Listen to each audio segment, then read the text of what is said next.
ক্ষোভ, ক্রোধ, পরিকল্পনা ও প্রত্যাশা, শব্দে, বাক্যে আর ছবিতে দেয়াল জুড়ে সাম্প্রতিক বাংলার মুখ, যে মুখ মলিন হলেও স্বপ্ন দেখায় সুন্দর আগামীর।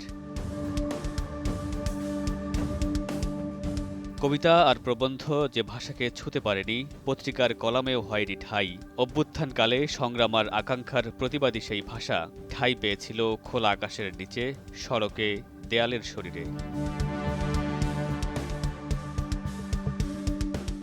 পাহাড় থেকে সমতল, দেশ জুড়ে ছড়িয়ে থাকা এমন গ্রাফিতি নিয়ে রাজধানীর দৃক গ্যালারিতে paint the sky, make it yours, তারুণ্যের চোখে ভবিষ্যৎ বাংলাদেশ শীর্ষক প্রদর্শনীতে উঠে এসেছে জুলাই বিপ্লবের ছবি, যে ছবি একই সঙ্গে মনে করিয়ে দেয় পেছনের ত্যাগের গল্প আর আগামীর বাংলাদেশের রূপকল্প।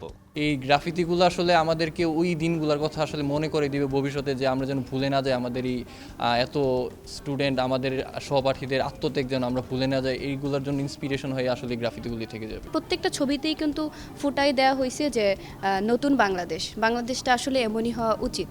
তো এখন ছবির মাধ্যমে তুলে ধরা ঠিকই হয়েছে, কিন্তু বাংলাদেশ আসলে হচ্ছে না। তবে প্রত্যাশার সঙ্গে প্রাপ্তির মাঝে দূরত্ব এখনো বহুদূর, তাই তো কারো কারো কণ্ঠে হতাশার সুর। পরিবর্তন ওইভাবে বলতে চাইলে হয়নি। এই ক্ষেত্রে যেরকম আমরা পুরোপুরিভাবে সরকারকে দোষ দিতে পারবো না, দোষ এখানে কিছু আমাদেরও আছে। যেরকম আমরা এখানে সবগুলো গ্রাফিতিতেই আপনি দেখতে পারবেন লেখা আছে উই আর ওয়ান, কিন্তু বাস্তবিক অর্থে আমরা এক এখনও হতে পারি নাই। সেখানে আমাদের নিজেদেরও কিছু ভুল ত্রুটি আছে। তারুণ্যের আত্মত্যাগ স্মরণের পাশাপাশি দর্শনার্থীরা মনে করেন ভবিষ্যতের যে কোনো আন্দোলনে অনুপ্রেরণা হয়ে থেকে যাবে এই ছবি। মামুনুর রশীদ পনেল, সময় সংবাদ, ঢাকা।